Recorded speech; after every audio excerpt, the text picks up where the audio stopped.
दोस्तों स्टडी 91 के online platform में आप सभी का बहुत बहुत स्वागत है। दोस्तों आज आप सभी के समक्ष इंडियन ज्योग्राफी के अगले लेक्चर को लेकर हाजिर हूं। जी हां दोस्तों, और आज हमारा 366 नंबर का लेक्चर है, ठीक है। और काफ़ी लंबी दोस्तों ये श्रृंखला चल रही है। आज की क्लास जो बच्चे देख रहे हैं इन्हें तैयार हो जाएगा कुल 10,980 सवाल। यानी अगले दिन जब हम इस चैप्टर को पढ़ेंगे, ज्योग्राफी में किसी नए चैप्टर को पढ़ेंगे, हो सकता है यही, हो सकता है कोई अलग चैप्टर हो, तो दोस्तों आपके 11,000 सवाल तैयार हो जाएंगे। 11,000 सवाल मायने रखता है। किसी किताब के ऊपर अगर 11,000 लिखा हो तो कितना गुड फील होता है ना। सोचो हम लोग क्लास में ऐसे इत्मीनान से दोस्तों 30-30 सवाल लेकर मैं आता हूं और हम लोग 11,000 सवालों पर डिस्कशन कर चुके हैं। अब तक 5 बड़े विषय आपको पढ़ा दिए गए हैं, जिसमें अभी ज्योग्राफी चल रही है। ज्योग्राफी की आज हमारा 36 नंबर का लेक्चर है, 36, ठीक है। तो इसे भी आप याद रखेंगे। 331 से हम लोगों ने ज्योग्राफी पढ़ना शुरू किया था और आज ये हमारा आखिरी वीडियो है भारत की झीलों से संबंधित। इसके पहले मैंने एक वीडियो और दिया था आपको, जिसमें भारत की बहुत सारी झीलों से संबंधित तमाम सवालों को मैंने कवर कराया था। और आज भी स्क्रीन पर आपको बहुत सारे सवाल नजर आ रहे होंगे। इन सभी सवालों पर परिचर्चा होगी। और एक चीज़ और याद रखेंगे, स्टडी 91 के जो कोर्सेज थे वो एक नए एप्लीकेशन पर शिफ्ट कर दिए गए हैं, जिसका नाम है स्टडी 91 ऑफिशियल। बीच में ऐसी फोटो लगी दोस्तों, आप इसे डाउनलोड कर लीजिए। अब आप कहेंगे सर इस एप्लीकेशन को डाउनलोड करने का क्या फ़ायदा। तो फ़ायदा यह दोस्तों कि इस एप्लीकेशन पर बहुत कम प्राइस में कोर्सेज लॉन्च किए गए हैं। 200, 250, 300, 400, 500 इस रेंज में दोस्तों कोर्स लॉन्च किए गए हैं, ताकि आपके बजट पर कोई ज़्यादा प्रभाव न पड़े और आप आराम से कोर्सेज ज्वाइन करके अपनी तैयारी कर सके, ठीक है। तो आप ज्वाइन करना चाहते हैं तो आइए, बेशक आपका बहुत स्वागत है, ठीक है। चलिए स्टार्ट करते हैं आज की क्लास को। बहुत ध्यान से पढ़िएगा और एक एक सवालों का जवाब दीजिएगा। पहला सवाल दे रहा है कि भारत की सबसे बड़ी जो झील है वो है चिल्का झील। आप तो जानते हैं, ठीक है। चिल्का झील दोस्तों ये सबसे बड़ी झील है और सबसे बड़ी खारे पानी की भी झील है, ठीक है। याद रखिएगा, यह सबसे बड़ी खारे पानी की झील है। क्या दोस्तों? खारे पानी की झील है, ठीक है। खारे पानी की झील है और इस झील को दोस्तों अनूप झील भी कहा जाता है। अनूप झील या फिर लैगून झील, ठीक है। यह झीलों के प्रकार होते हैं, उसके अंतर्गत दोस्तों हम इसे अनूप या फिर लैगून झील के नाम से जानते हैं। अभी हमारा सवाल ये नहीं है, हमारा सवाल ये है, और लीक से हटकर सवाल है। 99.99% बच्चे इसका जवाब नहीं दे पाएंगे। बहुत ध्यान से सुनिएगा मैं क्या पूछने वाला हूं। ये जो चिल्का झील है यह स्थित है दोस्तों उड़ीसा राज्य में, और आपको बताना है कि चिल्का झील में कौन सा द्वीप स्थित है। हालांकि छोटे बड़े बहुत सारे द्वीप हैं, लेकिन दोस्तों यहां पर जो सुप्रसिद्ध द्वीप है आपको उसका नाम बताना। चिल्का झील में उपस्थित द्वीप दोस्तों कौन सा है, तो याद रखिएगा उस द्वीप का नाम है नालाबान द्वीप। क्या नाम है? नालाबान द्वीप। ये जो है दोस्तों ये कहां स्थित है? ये चिल्का झील में स्थित है। बहुत बढ़िया सवाल है, परीक्षा में हो सकता है कि कभी आपसे पूछ लिया जाए, ठीक है। और आगे बढ़िए। अगला सवाल दे रहा है कि भारत की जो सबसे लंबी झील है जिसका नाम है वेम्बनाड झील। वेम्बनाड झील दोस्तों कहां स्थित है? यह स्थित है केरल राज्य में। कहां स्थित है? केरल राज्य में। और आपसे पूछा जा रहा है कि इस झील में दोस्तों कौन से द्वीप स्थित हैं, तो याद रखिए, बताइए जल्दी से। तो यहां पर 2 द्वीप हैं दोस्तों।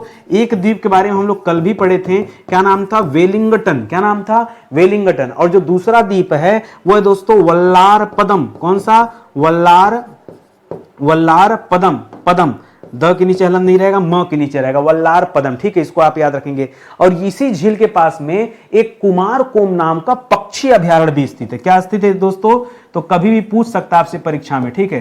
कुमारकोम पक्षी अभयारण्य ये दोस्तों कहां स्थित है? तो यह एकदम वेम्बनाड जो झील है उसके पूर्वी भाग में, ठीक है। उसके पूर्वी, इस वेम्बनाड झील के पूर्वी भाग में दोस्तों यह स्थित है। इसे आप याद रखेंगे, ठीक है। तो एक पक्षी अभयारण्य, इसे भी आप याद रखेंगे। अगला सवाल देखिए क्या दे रहा है। अगला सवाल दे रहा है कि नेहरू ट्रॉफी नौकायन प्रतियोगिता होती है जब कभी दोस्तों इस केरल में एक त्योहार आता दोस्तों, ओणम का त्योहार। कौन सा त्योहार? ओणम का त्योहार। तो जब ये ओणम का त्योहार आता है उसी समय दोस्तों एक प्रतियोगिता यहां आयोजित की जाती है जिसका नाम है नेहरू ट्रॉफी नौकायन प्रतियोगिता। नाव चलाने की प्रतियोगिता होती दोस्तों, और ये कहां पर आयोजित की जाती है? तो याद रखिएगा यह उसी वेम्बनाड झील में आयोजित की जाती है, ठीक है। वेम्बनाड झील में आयोजित की जाती है। उसी के पास में वेलिंगटन द्वीप है और इसी के पास में दोस्तों भारत का सबसे छोटा, ठीक है, सबसे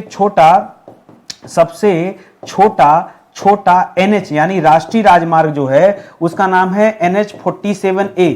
वो भी दोस्तों कहाँ स्थित है, वो भी इसी बेम्बानाथ झील के पास में स्थित है। तो एक लाइन का आप एक्स्ट्रा फैक्ट अपने साथ और जोड़ लीजिए, हो सकता है कि परीक्षा में ये फैक्ट आपसे पूछ लिया जाए। आगे बात समझ में, कहीं कोई डाउट नहीं ना, इतनी बातें आप याद रखेंगे ना, याद रखना पड़ेगा, ठीक है, नहीं भी रखेंगे तो भी रखना पड़ेगा। आगे बढ़िए, करा उत्तर पूर्वी भारत की सबसे बड़ी मीठे पानी की झील कौन सी है, ठीक है, उत्तर पूर्वी भारत कह दे, उत्तर पूर्वी भारत कह दे, या फिर पूर्वोत्तर कह दे, एक ही बात है ना, या आपसे क्या कह दे, पूर्वोत्तर भारत। तो आपको बताना दोस्तों, पूर्वोत्तर भारत की सबसे बड़ी मीठे पानी की झील यह है दोस्तों लोकटक झील, जो मणिपुर में स्थित है। इसे मणिपुर की जीवन रेखा भी कहा जाता है, ठीक है। नाम क्या है दोस्तों इसका नाम है लोकटक झील। यह किस राज्य में स्थित है, यह आपके मणिपुर राज्य में स्थित है। इसे मणिपुर की जीवन रेखा भी कहा जाता है, ठीक है। मणिपुर की राजधानी इंफाल है, मणिपुर की जीवन रेखा के नाम से भी जानते हैं। और इसी में दोस्तों तैरता हुआ राष्ट्रीय उद्यान है, ठीक है, तैरता हुआ राष्ट्रीय उद्यान भी स्थित है, जिसका नाम क्या है, केबुल लामजाओ। क्या नाम है, केबुल लामजाओ याद रखेंगे। यहां से भी दोस्तों सवाल पूछा जाता है, ये एक मीठे पानी की झील है, इसे आप याद रखेंगे। अगला सवाल दे रहा है कि कौन सी झील पवित्र सागर या फिर ब्लू आई ऑफ साइबेरिया या पर्ल ऑफ साइबेरिया के नाम से जानी जाती है। भारत में नहीं स्थित है दोस्तों, साइबेरिया आप सभी जानते हैं कहां स्थित है, ये उत्तरी ध्रुव के पास में स्थित है। और मैं जिस झील की बात कर रहा हूं ये बैकाल झील है। कौन सी झील है, बैकाल झील, ठीक है। बैकाल झील याद रखेगा, ये दुनिया की सबसे गहरी झील है, ठीक है, दुनिया की सबसे गहरी झील है। और बैकाल झील स्थित कहां है दोस्तों, तो बैकाल झील स्थित है रूस में। कहां स्थित है, रूस में स्थित है। इसे कई नाम से जाना जाता है, तो इसे आप याद रखेंगे। ये सवाल मैं क्यों बताने आया, क्योंकि दोस्तों ये पृथ्वी पर स्थित सबसे पुरानी झील है, ठीक है। पृथ्वी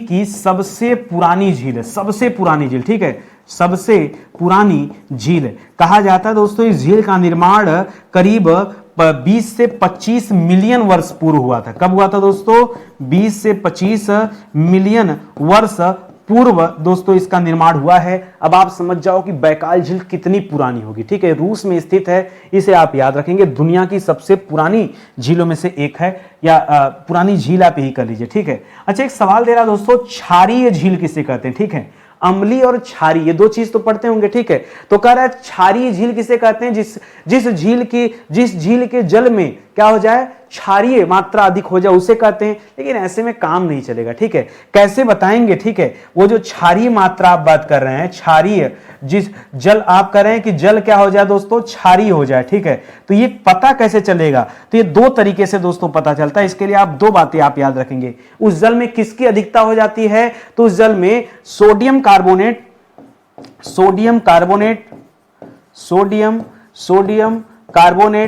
कार्बोनेट और पोटेशियम कार्बोनेट, ठीक है, पोटेशियम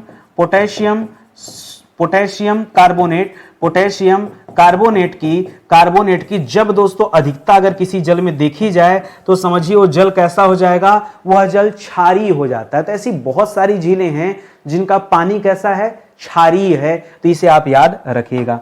अगले सवाल पर आइए, कह रहा कड़वी झील किसे कहते हैं। क्षारीय तो अपनी जगह है, लेकिन अभी आपसे कह रहा है कड़वी झील, तो याद रखिए इसमें सल्फेट की अधिकता हो जाती है। कड़वी वाले में क्या हो जाता है, इसमें सोडियम सल्फेट की अधिकता हो जाती है, ठीक है, सोडियम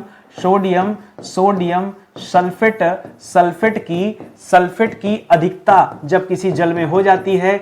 जब कार्बोनेट की अधिकता होती है तब क्या पाया जाता है, तब जल क्षारीय हो जाता है। लेकिन जब सल्फेट की अधिकता हो जाती है तो वही जल क्या हो जाता है, कड़वा हो जाता है। तो ये आप याद रखेंगे, इसीलिए इसे कड़वी झील कहा गया है, ठीक है। आगे बढ़िए, कह रहा है गोदावरी और कृष्णा नदी का नाम तो दोस्तों सुना होगा। तो जहां पर ये गोदावरी और कृष्णा नदी डेल्टा बनाती हैं, इन दोनों के डेल्टा के बीच में दोस्तों एक झील स्थित है। आपको बताना हो कौन सी झील है, तो इसका नाम है दोस्तों कोलेरू झील। कौन सी झील है, कोलेरू झील। और कोलेरू झील दोस्तों एक किस राज्य में स्थित है, तो याद रखिएगा यह आंध्र प्रदेश में स्थित है कोलेरू झील, इसे आप ध्यान में रखेंगे, ठीक है। ये गोदावरी और कृष्णा नदी के डेल्टा के बीच में स्थित है। पहले गोदावरी का डेल्टा है, बाद में कृष्णा नदी का डेल्टा है, इन्हीं दोनों के बीच में ये कोलेरू झील स्थित है, इसे आप याद रखेंगे। अगला सवाल देखिए, करा किस झील में श्रीहरिकोटा द्वीप स्थित है। ठीक है, आपको खाली बताना है कि किस झील में यह श्रीहरिकोटा द्वीप स्थित है। तो आपने आंध्र प्रदेश और तमिलनाडु की सीमा पर स्थित एक झील का नाम पढ़ा होगा जिसका नाम है पुलिकट झील। यह पुलिकट झील कहां है दोस्तों? यह आंध्र प्रदेश एवं तमिलनाडु की सीमा पर स्थित है। तमिलनाडु की सीमा पर दोस्तों स्थित झील है जिसका नाम है पुलिकट झील। ठीक है, और इसी झील में एक छोटा सा द्वीप है जिसका नाम है श्रीहरिकोटा द्वीप। जैसे बेम्बानाद में वेलिंगटन हमने पढ़ा था, उसी तरह से दोस्तों यह श्रीहरिकोटा जो है ये किस झील में स्थित है? तो यह पुलिकट झील में स्थित है, इसे भी आप याद रखेंगे। अगला सवाल दे रहा है सतीश धवन अंतरिक्ष केंद्र। ठीक है, सतीश धवन अंतरिक्ष केंद्र दोस्तों यह इसरो द्वारा स्थापित किया गया है। ठीक है, किसके द्वारा? यह इसरो द्वारा स्थापित। ठीक है, इसरो द्वारा स्थापित है। ठीक है, ये आप याद रखेंगे। अच्छा, यदि आपसे पूछ लिया जाए कि इसरो की स्थापना कब हुई थी? किसकी स्थापना? इसरो की स्थापना कब हुई थी दोस्तों? तो याद रखेगा 1969 में। ठीक है, 1969 में इसरो की स्थापना हुई थी। और एक कंफ्यूजन और होता है जब बच्चे डीआरडीओ पूछते हैं। ठीक है, डीआरडीओ की स्थापना कब हुई थी दोस्तों? डीआरडीओ अलग है, डीआरडीओ का स्थापना और पहले हुई थी 1958 ईस्वी में डीआरडीओ की स्थापना हुई है। और अभी आपसे पूछ रहा कि सतीश धवन अंतरिक्ष केंद्र ये कहां स्थित है? तो ये उसी श्रीहरिकोटा द्वीप पर स्थित है। ठीक है, श्रीहरिकोटा द्वीप पर स्थित है। और यह द्वीप कहां पर स्थित है दोस्तों? यह द्वीप पुलिकट झील में स्थित है। कहां स्थित है? पुलिकट झील में स्थित है। तो कुल मिला जुला के आपको अपने सवाल का जवाब मिला ना। मैं देखिए, मेरी एक खासियत है ना, मैं केवल ऑप्शन लेके नहीं पढ़ाता। मैं इसी क्लास में अगर ऑप्शन रखता ना, ये क्लास वायरल हो जाती। क्या है ना, मुझे क्लास वायरल नहीं करना है। सर, आप दुनिया के पहले इंसान हैं जो अपना वीडियो नहीं वायरल करना चाहता। देखिए, वायरल करना और वायरल हो जाना ये अलग विषय है, और मैं बच्चों को सिखा पाऊं, पढ़ा पाऊं, उन्हें सिलेक्शन दिला पाऊं, ये अलग विषय है।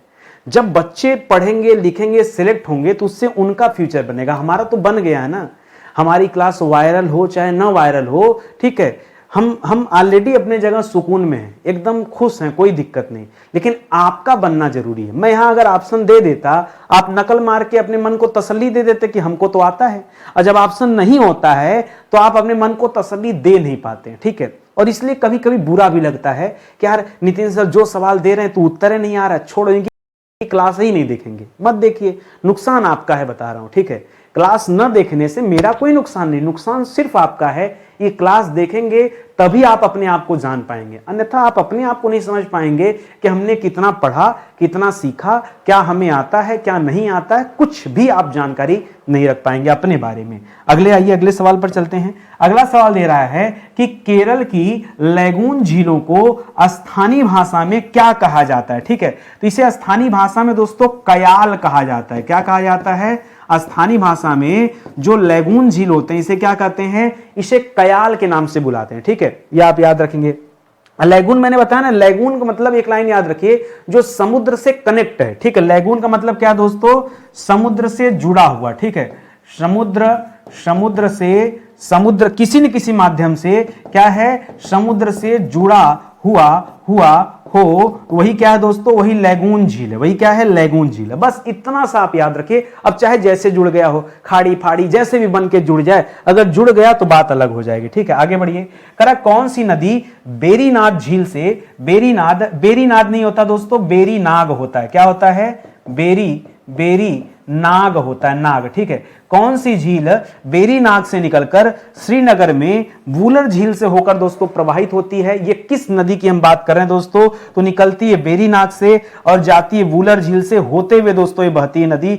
तो हम जिसकी बात कर रहे हैं वो है दोस्तों झेलम नदी। कौन सी नदी है? झेलम नदी, जिसका पुराना नाम था वितस्ता। ठीक है, और ये जो वूलर झील है दोस्तों, यह एक गोखुर झील है। क्या है दोस्तों? यह एक गोखुर झील है। अब आप कहेंगे सर गोखुर झील क्या होती है? देखिए, नदियां ऐसे ऐसे बहती हैं, ऐसे ऐसे बहती हैं, और जब नदी ऐसे ऐसे बहते हुए जाती है तो कभी कभी दोस्तों इसका जो जल होता है ना, ये इसका जो जल होता है इतना नजदीक होने की वजह से यहीं से सीधा हो जाता है, ऐसे आ जाता है, ठीक है। तो इधर एक झील नुमा आकृति बन जाती है, इसी को क्या कहा जाता है, गोखुर झील। क्या कहते हैं, गोखुर। वो गाय के ये जो कुबड़ होता है ना उसके अनुरूप होता है, इसीलिए उसे गोखुर नाम दे दिया गया। तो ये तथ्य आप अपने दिमाग में रखेंगे। तो जो वुलर झील है वो गोखुर झील है, ये भी आप ध्यान में रखेंगे। आगे बढ़िए, करा राजस्थान की झीलों का लवणीय होना प्रमाणित करता है। किस बात का प्रमाण देता है, जो राजस्थान की झील लवणीय है। लवणी का मतलब क्या दोस्तों, लवणी का मतलब है नमक की अधिक मात्रा। नमक की अधिक क्यों बोल रहे हो, अत्याधिक लिखिए ना, अत्यधिक नहीं होता, अत्यधिक मात्रा, ठीक है। तो इसी को हम क्या कहते हैं दोस्तों, जब नमक बहुत ज्यादा हो जाता है तब उसे कहते हैं लवणी। तो राजस्थान की झीलें लवणीय हैं, इसका कारण क्या या किस बात का प्रमाण देता है, यह बताता है कि पूर्व में जो टेथिस सागर था, टेथिस सागर, आपको पता होगा दोस्तों, जब इस तरह से पृथ्वी थी तो पृथ्वी के एक हिस्से में दोस्तों क्या था, अंगारा लैंड था। क्या था, अंगारा लैंड था। अब पृथ्वी के दूसरे हिस्से में क्या था, गोंडवाना लैंड था। क्या था, गोंडवाना लैंड था। बीच में जो सागर था इसे टेथिस सागर बुलाते थे। क्या बुलाते थे, टेथिस सागर। और जो आज की झील है ये टेथिस सागर का ही अवशेष है, ऐसा माना जाता है। नहीं, ऐसे लिख दीजिए, टेथिस सागर का अवशेष। यह क्या है, झीलें जो दोस्तों ये टेथिस सागर का अवशेष होंगी, क्योंकि समुद्र का पानी ही खारा होता है, वरना झीलों को खारा होने का कोई सवाल नहीं बनता।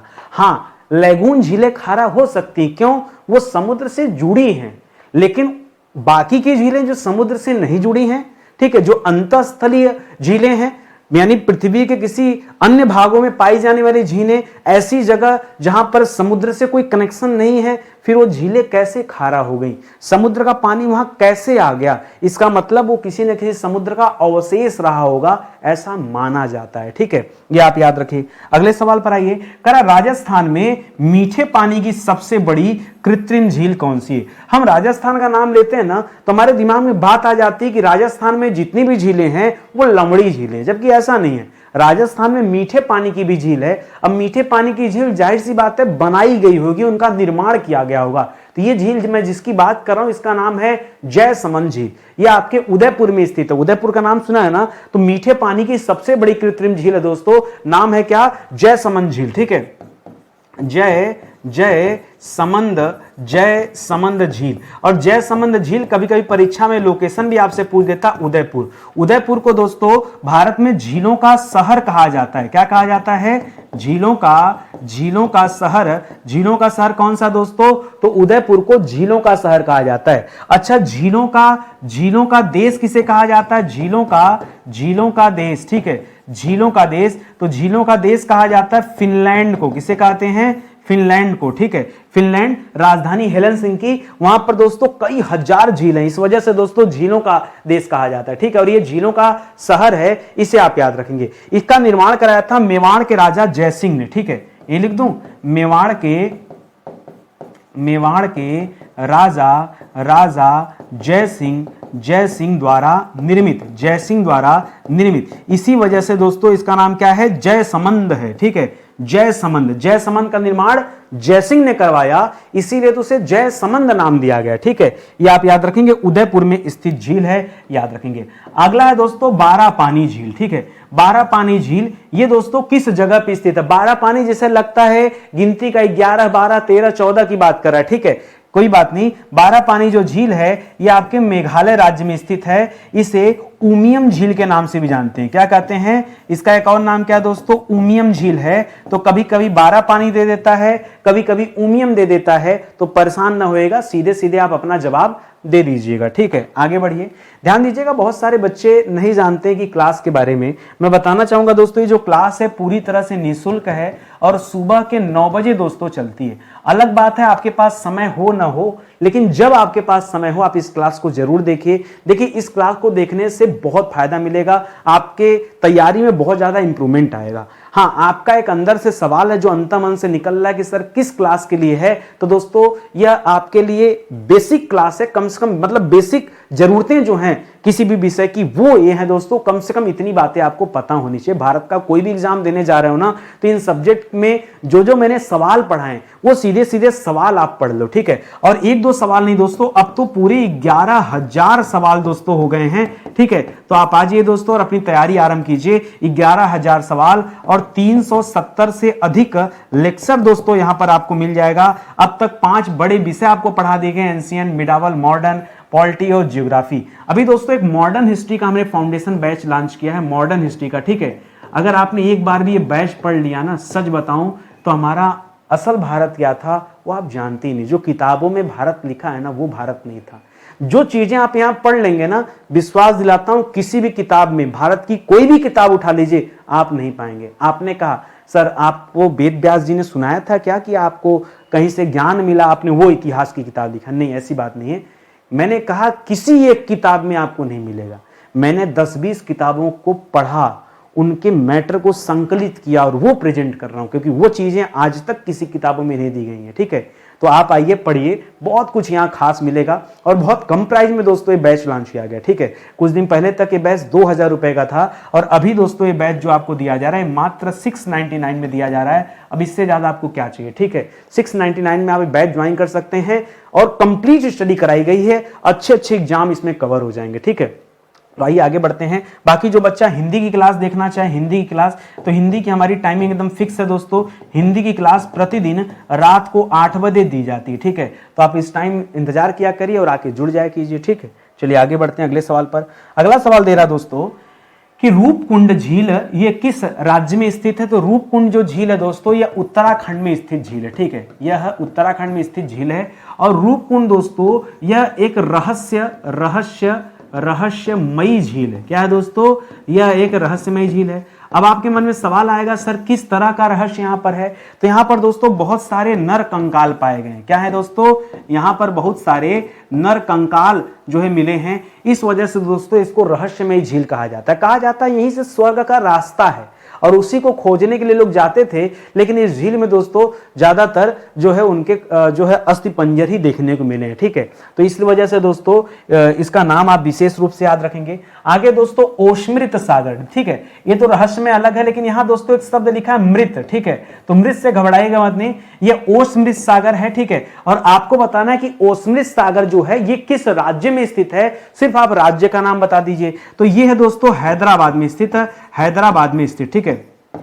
यह हैदराबाद में स्थित है और हैदराबाद दोस्तों कहां स्थित है? यह तेलंगाना में स्थित है, ठीक है। हैदराबाद जो है यह तेलंगाना में स्थित है, इसे आप याद रखेंगे, ठीक है। और इसी के पास में एक सागर महल नाम का रिसोर्ट भी है, ठीक है। सागर महल रिसोर्ट भी दोस्तों यहां बड़ा पॉपुलर है, ठीक है। इसी के पास में दोस्तों स्थित है। तो ओशमृत झील ये आप याद रखेंगे, सागर नहीं, ठीक है। इसे आप ध्यान दीजिएगा। अगला सवाल है पंचपद्रा झील, ठीक है। पंचपद्रा झील ये दोस्तों कहां पर स्थित है या किस राज्य में स्थित है? तो पंचपद्रा जो है दोस्तों ये राजस्थान के बाड़मेर में स्थित है। मैंने पिछली भी क्लास में आपको बताया था, ठीक है। यह राजस्थान के बाड़मेर, ठीक है, राजस्थान के बाड़मेर में स्थित है, यह आप याद रखेंगे, ठीक है। अच्छा, इसका नाम पंचपद्रा क्यों पड़ा दोस्तों? तो पंचपद्रा यहां पर एक व्यक्ति था, ठीक है, उसके नाम में शायद ये पद्रा लिखा था, ठीक है, इस वजह से जो है कहा जाता है। और एक चीज और याद रखिएगा, इसमें सोडियम क्लोराइड की सर्वाधिक मात्रा देखने को मिलती है, सोडियम क्लोराइड, ठीक है। सोडियम क्लोराइड यानी नमक की क्लोराइड, ठीक है, क्लोराइड। इसमें नमक की मात्रा बहुत ज्यादा है दोस्तों, 98%, ठीक है। भारत में सबसे खारे झील के रूप में इसे जाना जाता है। 98% अगर लवणता है इसमें तो आप समझ जाइए, ठीक है, कितना ज्यादा होगा। पंचपद्रा झील नाम है, बाड़मेर में स्थित है, यह आप याद रखेंगे। अगला दोस्तों गोविंद सागर झील। देखिए गोविंद बल्लभ पंत सागर अलग है, गोविंद सागर अलग है। ये जो गोविंद सागर नाम पड़ा, ठीक है, ये सिख, ठीक है, सिख के 10वें गुरु, ठीक है, 10वें गुरु गोविंद सिंह के नाम पर पड़ा, ठीक है। गोविंद सिंह के नाम पर दोस्तों इसका नाम रखा गया है। कह रहा गोविंद सागर झील ये किस नदी के जल को रोककर बनाया गया है? तो याद रखेगा यह सतलज नदी के जल को रोक करके पहले एक बांध बनाया गया। उस बांध का नाम क्या दोस्तों? उस बांध का नाम है भाखड़ा बांध, ठीक है। भाखड़ा और नांगल ये दो अलग अलग बांध है। तो जो भाखड़ा बांध है वहां पर जो जलाशय बना है वो दोस्तों यही है, हिमाचल प्रदेश में स्थित है, हिमाचल प्रदेश के बिलासपुर में स्थित है, ये आप याद रखेंगे। और जो आप पढ़ते हैं गोविंद बल्लभ पंत सागर झील, वो आपके सोनभद्र में स्थित है उत्तर प्रदेश में, और वो रिहंद नदी के जल को रोक करके बनाया गया है। तो इसके बारे में मैंने आपको बताया था, ठीक है। आगे बढ़िए, कह रहा है कौन सी झील हैदराबाद को अपने जुड़वा नगर सिकंदराबाद से अलग करती, इन दोनों के बीच में एक झील आ जाती है, उसका नाम बताना, ठीक है। तो उसका नाम है दोस्तों हुसैन सागर झील। क्या नाम है? उसका नाम है हुसैन सागर झील। हुसैन सागर झील की एक तरफ दोस्तों हैदराबाद स्थित है, दूसरी तरफ दोस्तों सिकंदराबाद स्थित है, ये आप याद रखेंगे। और किस राज्य में स्थित है? अगर राज्य पूछ दे तो क्या बताएंगे? यह तेलंगाना के हैदराबाद में स्थित झील है। कहां पर स्थित है? तेलंगाना के हैदराबाद में स्थित झील है, इसे भी आप ध्यान रखेंगे, ठीक है। आगे बढ़िए, अगले सवाल पर आइए। अगला सवाल दे रहा है कि जम्मू कश्मीर की सबसे गहरी झील कौन सी है, ठीक है। सबसे गहरी झील, अब मैं कहता हूं आप खाली जम्मू कश्मीर में बताइए, ये जम्मू कश्मीर के साथ साथ दोस्तों भारत की भी सबसे गहरी झील है, ठीक है। आपने सबसे लंबी झील पढ़ा, सबसे बड़ी झील पढ़ा, मीठे पानी की झील, खारे पानी की झील, लेकिन गहरी झील के बारे में नहीं पढ़ा होगा। इसका नाम है मानसबल झील। क्या नाम है? मानसबल झील, ये आप याद रखेंगे। मानसबल झील दोस्तों ये किस राज्य में स्थित है? तो याद रखेगा जम्मू कश्मीर में स्थित है। मेरी बात बताने के बाद ना अब आप पक्का जो है गूगल सर्च करेंगे, क्योंकि दिल ना मानने को राजी नहीं है, पता नहीं क्यों। अरे विश्वास कीजिए, भरोसा कीजिए, मैं सोच समझ के पढ़ा रहा हूं, ठीक है। आपसे ज्यादा चिंता हमको है। अगला है भारत की सबसे छोटी झील कौन सी है, ठीक है। भारत की सबसे छोटी, सबसे बड़ी तो आप जानते हैं, अगर सबसे बड़ी पूछे, सबसे बड़ी, ठीक है, सबसे बड़ी, ठीक है, बड़ी में क्या खारे पानी की, तो बताइएगा दोस्तों चिल्का झील, बताइएगा क्या? चिल्का झील। और अगर पूछे दोस्तों लंबाई में बड़ी, अगर लंबाई में बड़ी तब क्या बताएंगे? बेम्बनाद झील। कौन सा? बेम्बनाद झील, ठीक है। तो अलग अलग जवाब होगा, लेकिन यहां दोस्तों सबसे छोटी पूछ रहा है। सबसे छोटी झील है दोस्तों, उसका नाम है पुकोड झील। क्या नाम है? पुकोड झील। और ये कहां पड़ता है? ये वायनाड में पड़ता है, वायनाड। और वायनाड कहां दोस्तों? वायनाड आपके केरल में स्थित है, ठीक है। तो ये भारत की सबसे छोटी झील है, इसे भी आप याद रखेंगे, ठीक है। और आगे बढ़िए, करा उत्तर प्रदेश में स्थित प्रसिद्ध झील कौन कौन सी है, ठीक है। उत्तर प्रदेश में स्थित कुछ झीलों का नाम, 2-4 झीलों का नाम आप बताइए जो आपसे आपकी परीक्षा में पूछा जा सकता है, ठीक है। आइए एक एक की बात करते हैं। जैसे एक झील है दोस्तों मोती झील, परीक्षा में पूछता है मोती झील। तो मोती झील दोस्तों कहां स्थित है? याद रखेंगे, मोती झील पड़ता है कानपुर में, ठीक है, कानपुर में। एक पूछता दोस्तों औंधी ताल, क्या पूछता है? औंधी ताल। औंधी ताल दोस्तों कहां स्थित है? औंधी ताल आपके वाराणसी में स्थित है। कहां स्थित है? वाराणसी में स्थित है, ठीक है। इसी तरह से एक पूछता है बखीरा झील। कौन सा? बखीरा। तो आपने बखीरा पक्षी अभयारण्य के बारे में सुना होगा, ये आपके संत कबीर नगर में स्थित है। कहां स्थित है? संत कबीर नगर। तो इसको भी आप याद, इसी तरह से आप याद रखिए जो जो मैं आपको बता रहा हूं, ठीक है। इसी तरह से एक चित्तौड़ा झील है। क्या नाम है? नाम है चित्तौड़ा, लेकिन ऐसा नहीं कि चित्तौड़ में है ना, चित्तौड़ा झील, इसका नाम ही इतना खतरनाक है कि आदमी देखकर डर जाए। तो चित्तौड़ा झील कहां दोस्तों? ये बहराइच में है, ठीक है, बहराइच में, ठीक है, बहराइच में। इसी तरह से एक सुरहा ताल है। क्या है दोस्तों? सुरहा ताल। सुरहा ताल कहां पड़ता है? यह आपके बलिया में स्थित है, ठीक है। बलिया में बहुत प्रसिद्ध जगह दोस्तों सुरहा ताल, इसको याद रखेंगे, ठीक है। इसी तरह से एक कीथम ताल है, ठीक है, कीथम, यहां लिख लीजिए कीथम झील, कीथम झील, ठीक है, कीथम झील। ये कहां पड़ता है? यह आपके आगरा में स्थित है। एक और लिखिए पार्वती अर्गा झील। क्या? पार्वती अर्गा झील, यह आपके गोंडा में स्थित है, ठीक है। तो इस तरह से दोस्तों आप कुछ झीलों का नाम याद रखिए जो बार बार आपसे परीक्षा में पूछा जाता है, तो बहुत ध्यान से इसको पढ़िएगा और आप याद रखिएगा। अगला दोस्तों सलीम अली झील। सलीम अली झील दोस्तों कहां पर स्थित है ये बताइए। देखिए एक सलीम अली राष्ट्रीय उद्यान है, वो अलग है। अभी आपसे सलीम अली झील के बारे में पूछ रहा है, यह आपके औरंगाबाद में स्थित है। कहां स्थित है? यह औरंगाबाद में स्थित है। और औरंगाबाद दोस्तों कहां है? तो यह आपके महाराष्ट्र राज्य में स्थित, ठीक है, औरंगाबाद महाराष्ट्र। इसका नाम है सलीम अली झील, ठीक है। एक चीज और पूछ सकता है बैराला झील, ठीक है, बैराला झील। बैराला झील दोस्तों, इसका पूरा नाम है दोस्तों बैराला सलीम अली, ठीक है। बैराला झील, ये सलीम अली दोस्तों, यहीं पर एक उद्यान भी स्थित है, ये भी पूछ लेता है, उद्यान नहीं है, सलीम अली पक्षी अभ्यारण्य यहां पर स्थित है, सलीम अली पक्षी अभ्यारण्य। और ये कहां पर पड़ता है दोस्तों, ये वैशाली बिहार में, ये कहां पर है, ये आपके वैशाली बिहार में स्थित है, तो इसे आप याद रखेंगे, ठीक है। सलीम अली दोस्तों एक बहुत बड़े पक्षी वैज्ञानिक थे, उन्हीं के नाम पर दोस्तों इसका नाम पड़ा है। उन्हें बर्डमैन भी कहा जाता था। क्या कहा जाता था? बर्डमैन। अगला है असम राज्य की प्रसिद्ध झीलों का नाम बता दीजिए। तो असम राज्य में दोस्तों कम से कम 2-3 झील हैं, आप उसका नाम याद रखेगा। जैसे एक झील है जिसका नाम है दीपोर झील, ठीक है, दीपोर झील। आपने दीपोर झील का, आप इसे दीपोर बिल कहिए, ठीक है, दीपोर बिल, ठीक है दोस्तों। इसको बाद में रामसर साइट में भी दोस्तों शामिल किया गया था। दीपोर बिल और सोन बिल का नाम सुना होगा, दीपोर बिल और सोन बिल। एक हाफलांग का नाम सुना होगा, हाफलांग, ठीक है, हाफलांग, ठीक है, हाफलांग। तो ये सब दोस्तों कहां पर है? ये असम राज्य में स्थित झीलें हैं, इनका नाम आप ध्यान में रखेंगे। अगला सवाल है नल सरोवर, नारायण सरोवर, ठीक है। नल और नारायण सरोवर ये दोस्तों झील के नाम हैं। आपको बताना है कि इस नाम की झीलें ये भारत में कहां स्थित हैं। तो याद रखिएगा, यह गुजरात राज्य में स्थित झीलें हैं, नल सरोवर, नारायण सरोवर। यहां पे 2 झीलों का नाम और याद रखिएगा, एक का नाम है हमारीसर, क्या नाम है? हमारीसर, और एक का नाम है कांकलिया। क्या नाम दोस्तों? कांकलिया, ठीक है, कांकलिया। तो इसका भी नाम याद रखें, हमारीसर और कांकलिया, ठीक है। कांकलिया, कांकरिया ना, कांकलिया नहीं होता, कांकरिया होता है, ठीक है, कांकरिया, ठीक है, कांकरिया। तो ये जो झील है दोस्तों, ये गुजरात राज्य में स्थित झील है। नल सरोवर, नारायण सरोवर, कांकरिया और हमारीसर, ये आप याद रखेंगे। अगला सवाल देखिए, करा हिमायत सागर झील ये कहां पर स्थित है? तो हिमायत सागर झील भी दोस्तों तेलंगाना राज्य में स्थित है, ठीक है। इसके पहले तेलंगाना में आपने निजाम सागर और हुसैन सागर का नाम पढ़ा होगा, ठीक है। और ये जो है दोस्तों, ये तेलंगाना के रंगारेड्डी जिले में स्थित है। तेलंगाना में एक जिला है रंगारेड्डी, ठीक है, रंगारेड्डी जिले में स्थित झील है, नाम है हिमायत सागर, इसको याद रखेंगे। और जो हिमायत सागर झील है, यहीं से दोस्तों मूसी नदी बहती है, ठीक है, मूसी नदी के किनारे दोस्तों हैदराबाद बसा हुआ है। तो हिमायत सागर झील से दोस्तों ये मूसी नदी निकलती भी है, इसको भी आप याद रखेंगे, ठीक है। और बाकी आपने क्या पढ़ा था? एक उस्मान सागर पढ़ा था और एक हुसैन सागर पढ़ा था ना, तो उसको भी आप याद रखेंगे, ठीक है। क्या क्या? उस्मान सागर